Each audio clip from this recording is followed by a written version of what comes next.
To nobody's surprise, certainly not my surprise, Mitt Romney romped over his opponent in Florida. And in my opinion, although Brody's going to tell us a little different today, I think he's got a clear shot on all the way through. It's going to be very hard now for Mr. Gingrich to recover, but we'll see. Romney now leads the delegates and momentum after snagging the biggest prize so far in the GOP race. But you know what, Pat? Newt, he's fighting.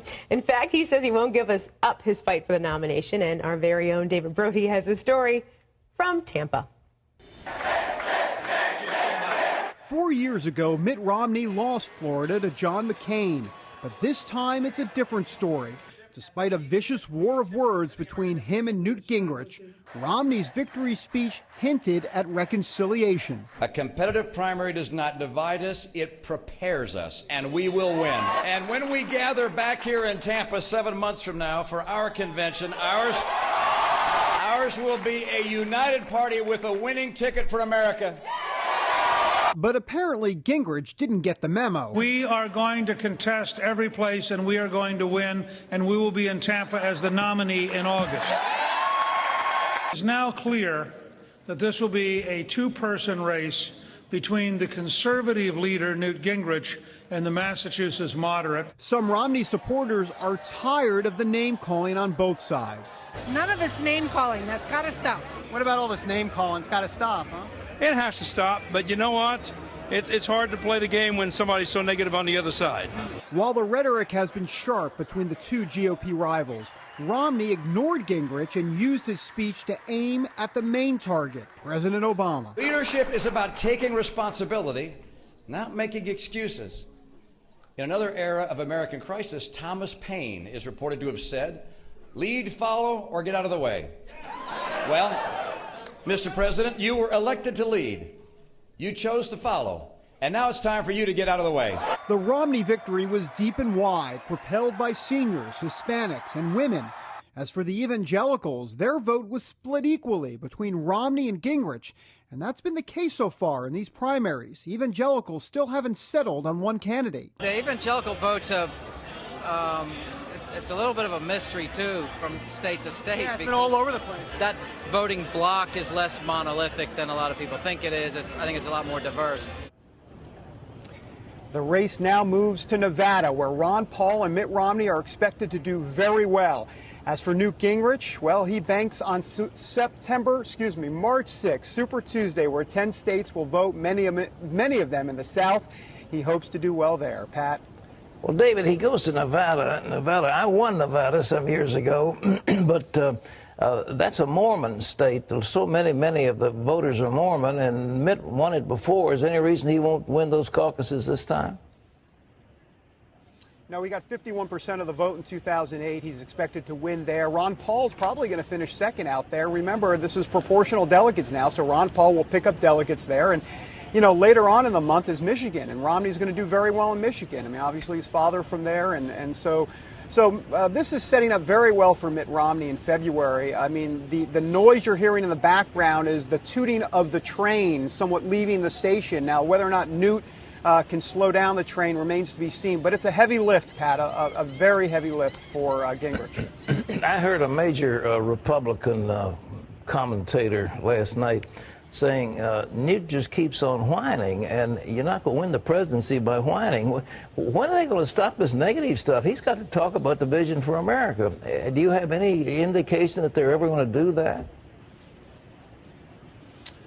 No. As a matter of fact, when I say no, I have an indication, and that indication is no, they're never going to stop the negative campaigning in this month of February. I'll tell you right now, if we think this is bad, it's about to get a whole lot worse in February, because this is going to be Newt Gingrich's last-ditch effort, really, before March 6th. He's got to do something on March 6th, and so we expect to see a lot more negative campaign advertising, not just with Gingrich, but with Romney, too. I mean, look, what we saw from Romney in Florida was an absolute pummeling of Newt Gingrich here on the airwaves. So everybody's talking about Newt Gingrich going negative, which has been very true. Romney has done the same, but we've also seen from Romney a little feistiness, which I think a lot of Republican voters actually like, the fact that he's actually willing to fight for the nomination.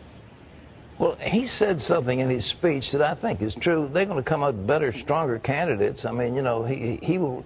I mean, it's a good thing they brought all this financial stuff out now, because it's going to be old news by the time the general election comes up. Yeah, you know, Romney outspent Gingrich down here about 4-1. It was about $20 million they dropped on Gingrich down here, and it had a major effect. I mean, it really did. And so I think you're going to continue to see more of that. I think for Gingrich, the key is this: will the money dry up? We've heard about Sheldon Elderson. And so one of those things is that when he is actually giving money to Gingrich, we see Gingrich doing well. In South Carolina, for example, Gingrich was able to spend just as much money as Romney. But in Florida, it was different, and the results were different, too. Don't you think that these women who've come out, that the women are saying, we're not too keen on this guy? He's got 3 wives and left his wife and, you know, asked for divorce papers while she's recovering from breast cancer. It doesn't play very well with the women, does it?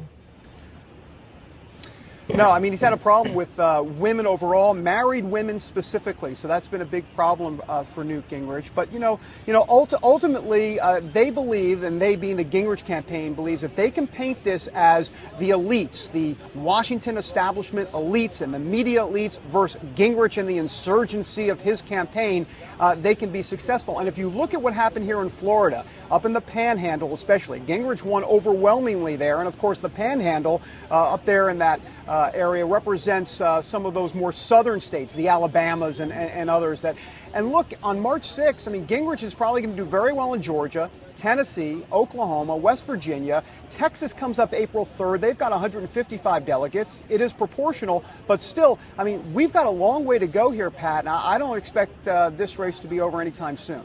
Well, I just hope they'll leave the mud buckets behind and get on with positive campaign. But they won't do it because the negative stuff works. But, David, where are you going from here? Are you going to Vegas? We'll eventually get around to different states, but I have to tell you, this is a kind of a slower month, and so there's a regrouping by a lot of folks. As a matter of fact, Gingrich is going to make an appearance in Vegas for the next couple of days, but he's not expected to do well there because, you know, it's a caucus state and you need really good organization, and Ron Paul's got that organization. So, eventually we'll get around and we'll I don't know, maybe we can hit all 10 states on March 6th, Super Tuesday. I will try to do that, Pat. I wouldn't try it at home. It's very dangerous, but I'll try to do it. Well, don't kill yourself, David. David Brody on the campaign trail, and Mitt Romney surging ahead and having enormous amounts of money and organization, and he's going to be a formidable foe. I don't see how Newt Gingrich or anybody else is going to take him, but we'll see. I mean, as David said, there's a lot coming. So would you like to comment on the race? No, I've been watching it. It's been very fascinating, but I have to admit, this, with all of these different, not campaigns, the rally, what do you call them? Well, rallies, meetings, whatever. Thank you. Yeah. It kind of gets a little bit tedious. It does get tedious. It's the same old stuff, same old. It is. It's the same old stuff. And, David Brody was going to the different people, asking them about, what do you think about the negative comments? I don't care if people like them or not. It personally turns my stomach. It really does. Well, it turns everybody's stomach, but yet people vote in relation to stuff they learn in those negative ads. You wish it weren't true, but it's just the way we are. Yeah. Well, we'll keep going down the road, but it's interesting. But I think that the man that's got the most money and the best organization and the more stuff coming to him, it's like it sticks, and the big money's going to start flowing to Romney besides what he's already got. Well, Lee Webb has the rest of our top stories from the CBN newsroom. Lee? Pat, Iran may be more ready than ever to launch terrorist attacks on U.S. soil. James Clapper, the director of national intelligence, told the Senate Intelligence Committee some Iranian officials, probably including Supreme Leader Ali Khamenei, are now more willing to conduct an attack in the United States in response to real or perceived U.S. actions that threaten the regime. This comes as the U.S. is increasing pressure on Iran to drop its nuclear program. Clapper says Iran is capable of producing nuclear weapons if its leaders choose to do so. The director says the good news is that al-Qaeda is significantly weaker. He says it's still a threat, but probably unable to launch a massive attack at this point. An outspoken critic of radical Islam has decided not to speak at a West Point prayer breakfast. Retired Lieutenant General Jerry Boykin made that decision after a veterans group complained to the Army Chief of Staff. VoteVets.org is a left-wing political action committee. The group says allowing Boykin to speak at the U.S. Military Academy would be disrespectful to Muslim cadets. I spoke to General Boykin by telephone. He's not pleased with how groups like that have portrayed him. I am going to be very bold in terms of saying that my views on Islam have been grossly misrepresented. I do fear Sharia. I do believe that we need to stop the encroachment of Sharia, but I have also said consistently that there are many Muslims in America that reject Sharia as well, and those are the people we need to be reaching out to. Now, that doesn't mean compromising our faith as Christians, but it does mean we need to reach out to them and help them to find a voice, because the only voice right now for them is actually the Muslim Brotherhood and its front organizations like the Council of American Islamic Relations. So we're going to stay in this fight. We're not backing away. General Boykin is one of America's most decorated special operations soldiers. He told me his speech at West Point, interestingly enough, was not going to deal with Islam at all. It was going to be about prayer and leadership. You can hear my full interview with General Boykin on our website at cbnnews.com. Pat, the reason he made this decision, he told me he has so much love and respect for the United States Army. It's going through a tough time right now with the war in Afghanistan and now the talk of downsizing ground forces considerably. He just felt it was best to just step aside from this. Well, Jerry Boykin's an outstanding American, outstanding military man. He personally put together that whole Delta Force, as I understand. That's his baby, and the president's taking credit for the things that the SEAL teams are doing, but those special ops guys can owe their allegiance to men like Jerry Boykin, who were their champions. But it's a shame. Lee, all you've got to do is just say, well, that'll be offensive to somebody. Well, you know, the sun coming up is probably offensive to icebergs. I mean, you know, there's always something that's offensive. We just can't stop what we're doing because somebody would be offended. Lee? The Susan G. Komen Foundation is severing financial partnerships with some Planned Parenthood affiliates. That comes as Congress investigates whether Planned Parenthood improperly used public money for abortions. The partnership has hurt some of the Komen Foundation's fundraising efforts. In December, the Southern Baptist Convention's publishing division recalled pink Bibles it sold to benefit that charity.